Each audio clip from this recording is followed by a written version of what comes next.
नमस्कार, Asian public TV में आपका स्वागत है। मैं हूं डॉक्टर शिशिर उपाध्याय। खबरों का सिलसिला हम शुरू करते हैं। पाक चीन से राम मंदिर वेबसाइट हैक की कोशिश हुई थी। लंबे समय से इस पर आरोप लग रहे थे। अयोध्या में 22 जनवरी को रामलला की प्राण प्रतिष्ठा से ठीक पहले पाकिस्तान और चीन के हैकर्स भारतीय वेबसाइट को निशाना बना रहे थे।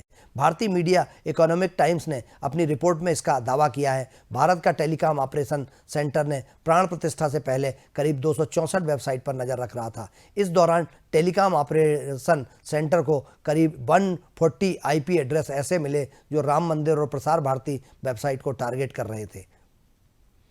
फिलिस्तीनी समर्थक हुतियों के हमले में पहली बार मौत हुई है।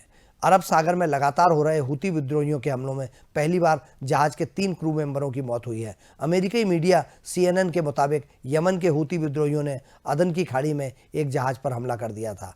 ट्रू कॉन्फिडेंस नाम के जहाज पर हुआ हमला हुती विद्रोहियों का ऐसा पहला हमला है जिसमें लोगों की जान गई है।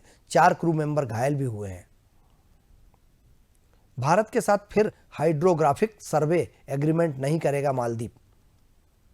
मालदीव के राष्ट्रपति मोहम्मद मुइज्जू ने घोषणा की है कि वो भारत के साथ हाइड्रोग्राफिक सर्वे समझौता फिर से शुरू नहीं करेंगे। उन्होंने कहा कि मालदीव खुद यह सर्वे शुरू करने के लिए जरूरी मशीनें और तकनीक जुटाएगा। इसके अलावा राष्ट्रपति मुइज्जू ने यह भी घोषणा की कि वह देश के एक्सक्लूसिव इकोनॉमिक जोन EEZ समुद्री सीमा की 24.7 निगरानी भी शुरू करेंगे, जिसमें देश की रक्षा की जा सके। हालांकि इसके पहले जब जब इमरजेंसी पड़ी है मालदीव में पीने के पानी तक के लिए तरसते थे लोग। इंडिया जाकर वहां मदद करता था, कोई दूसरा देश नहीं आता था। वहाँ जिस तरीके से जो हालात हैं इस छोटे से देश के, वो हिंदुस्तान पर बहुत कुछ निर्भर रहता है। लेकिन चीन के समझाने पर और चीन की सरपरस्ती में मुइज्जू वहाँ के राष्ट्रपति जिस तरह की बातें कर रहे हैं, मुझे लगता है कि वो दिन दूर नहीं है, उनका हश्र भी श्रीलंका जैसी ही स्थिति होगी।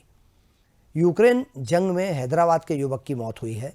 रूस यूक्रेन जंग में हैदराबाद के एक युवक मोहम्मद असफान की मौत हो गई है। यह रूसी सेना में सहायक के रूप में काम कर रहा था। मीडिया रिपोर्टर के मुताबिक असफान के परिजनों ने AIMIM नेता और हैदराबाद से सांसद असदुद्दीन ओवैसी से उसे भारत लाने के लिए मदद मांगी थी। रूस के मॉस्को में स्थित भारतीय दूतावास ने असफान की मौत की पुष्टि की है।